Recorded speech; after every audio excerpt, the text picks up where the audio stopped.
Мы дождались этого. Российские клубы возвращаются на международную арену. Да, хотелось бы ярко и громко об этом заявить, но, к сожалению, пока наша команда лишь примет участие в коммерческом турнире.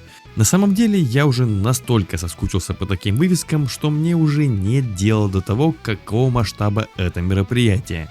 О чем, собственно, речь? Московская «Динамо» и «Нова» были приглашены на международный турнир NAS Sports Tournament, который в 12-й раз пройдет в Дубае, и в течение 9 дней будут разыгрывать призовой фонд в размере чуть более 400 тысяч долларов. Не буду вдаваться в какие-то структурные подробности, потому что хочется побыстрее перенестись к первому официальному матчу российского клуба за последние несколько лет. Так что давайте быстренько пробежимся по тому, что нас будет ждать в ближайшее время. 8 команд были поделены на 2 группы, по 2 лучшие команды из каждого квартета выходят в полуфинал. К сожалению, из-за не самого удачного графика для топовых команд на турнир за редким исключением согласились приехать лишь те команды, которые не прошли в плей-офф своих чемпионатов, а польский Слепск и вовсе отказался от участия в турнире из-за политических мотивов. Был шанс, что турнир посетит бразильский Гранд Сада Крузейра, но, к сожалению, они тоже не смогли вписать данный чемпионат в свой плотный график. Так что неожиданно на турнире в Дубае оказался Шахтер, который не смог принять участие в российской суперлиге, но зато сразиться против Новой в группе Б. Итак, соперниками «Динамо» на групповом этапе станут французская Тулуза, итальянская Падова и некая сборная Солянка из легионеров. И если я все правильно понял, то подобная команда будет и в группе с Новой и Шахтером, и к ним еще добавится итальянская Гратацолино. На этом предлагаю завершить вводную часть и ворваться к обзору первого международного матча российского клуба за последние 3 года. «Динамо» против Тулузы. Поехали!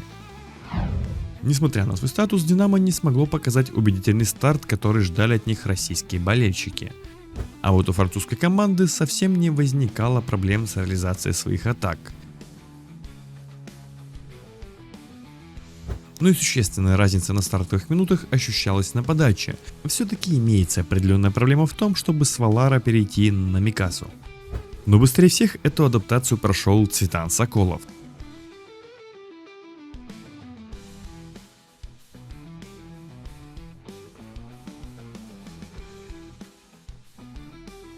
«Динамо» достаточно быстро смогло восстановить равенство на табло, но таким же реактивным образом французская команда вернула свое преимущество обратно. Хорошо, что на помощь пришел Павел Панков и напомнил о возможностях своей подачи. И как раз таки за счет подачи вышедшего на замену Каюмова «Динамо» могло уйти в отрыв, но Соколов допустил обидную ошибку. Правда, понимая позитивные тенденции для российской команды, казалось очевидным, что концовка неизбежно останется за ней. И этот шикарный розыгрыш был определяющим в этом плане.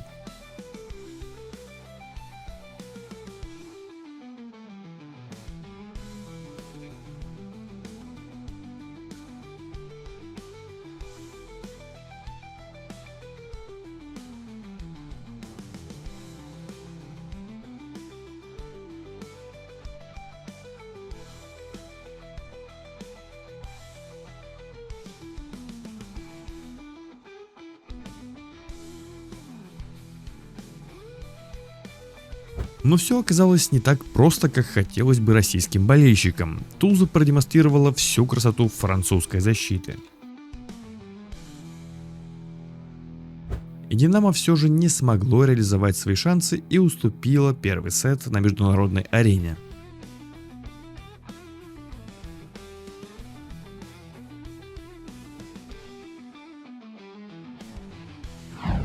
Константин Брянский просил пересмотреть своих подопечных стиль блокирования, и в первых же розыгрышах это дало свои плоды. И москвичам наконец-то удалось почувствовать себя в качестве полноценных лидеров. Но все оно было достаточно быстро аннулировано за счет серии ошибок от Соколова, после чего болгарин был заменен. Поэтому пришлось искать нового лидера, и это бремя на себя взвалил Антон Семышев. И также за дело взялся и Сапожков, который, я напомню, является действующим победителем этого турнира. И как раз таки надежности от диагонального не хватило в концовке предыдущего сета. Так что с запасом прочности Динамо забирает свою первую партию на международной арене.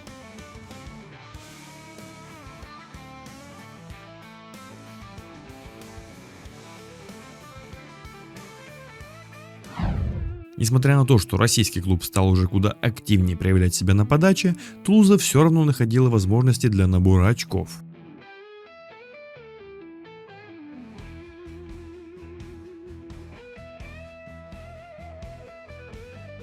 Так что точно стоит отдать должное французскому коллективу, потому что простых мячей москвичам здесь практически не доставалось.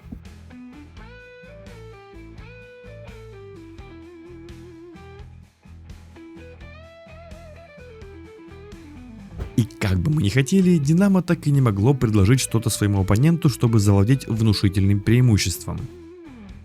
Лишь к середине третьего сета подопечные Константина Брянского почувствовали небольшую порцию свежего воздуха. Но что удивляло меня каждый раз, что диагональный гостей залетал в линейном направлении вместе с этим сквозняком. Зато в диагональном направлении его настолько плотно держали, что он уже сам нередко начинал ошибаться. И что объединяло все сеты, так это то, что как бы уверенно Динамо не заходила в концовку, Тулуза продолжала давить и бороться абсолютно при любом счете.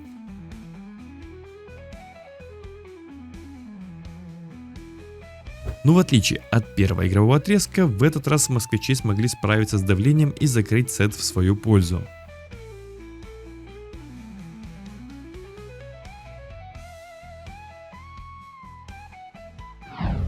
Шел уже четвертый сет, а Натан Ферраль не изменял своим традициям.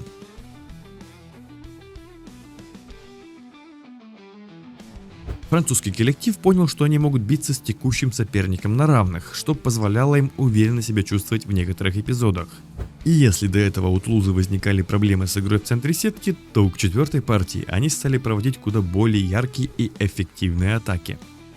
Но, быть может, именно такой наглой игры от соперника и не хватало Динамо для того, чтобы начать включаться в игровой процесс на максимум.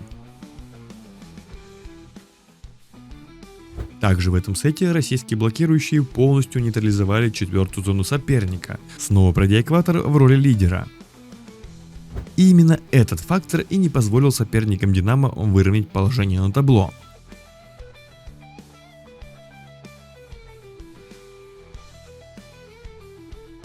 И как бы Ферраль не старался тащить свою команду, у него была серьезная оппозиция в лице Сапожкова. И именно российский диагональный ставит точку в этом непростом матче. Поздравляем Динамо с успешным дебютом.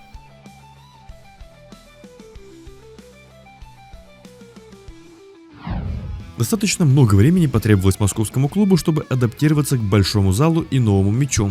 Точнее, не совсем новому, а к тому, которым они играли ранее. Так что подача как минимум смотрелась не так убедительно, как раньше. Очень здорово смотрелся на старте Цветан Соколов. Он выглядел опытным турнирным воином, который готов был повести свой клуб к первому международному титулу с 2021 года. Но проблема заключалась в том, что к его стилю игры Тулуза очень быстро приспособилась. И пусть болгарин не допускал много браков в нападении, все важные мячи в концовке соперник поднял и реализовал в контратаках, что и привело их к непростой победе. Далее Константин Брянский перестроил игру своих подопечных под более мобильный и скоростной волейбол, а в особенности акцентировал внимание на блоке, что нет смысла искать максимальную высоту, а нужно стараться максимально переносить руки на сторону соперника, потому что нападающие Тулузы активно использовали блок в своих целях. Но после корректив москвичи убедительно доминировали в этом элементе. И как раз таки этот факт полностью обезоружил доигровщиков французского клуба, и они были вынуждены свалить всю нагрузку на диагонального. И как бы не был хорош Ферраль, в одиночку противостоять Динамо он оказался не в силах. Ну и нельзя не отметить Максима Сапожкова. Несмотря на то, что диагональный вышел на матч со скамейки, он по-чемпионски залетел на площадку и успел стать самым результативным игроком своего клуба, записав себе в актив 17 очков. Поздравляем Динамо с дебютным успехом и с нетерпением ждем следующих матчей. Уже сегодня Новая сыграет с Шахтером, и если хотите обзорчик и на этот матч, то накидайте активности в комментариях. Ну а с вами как обычно был Николай Иванов. Любите то, что вы делаете, и все у вас обязательно получится. Скоро увидимся. Пока.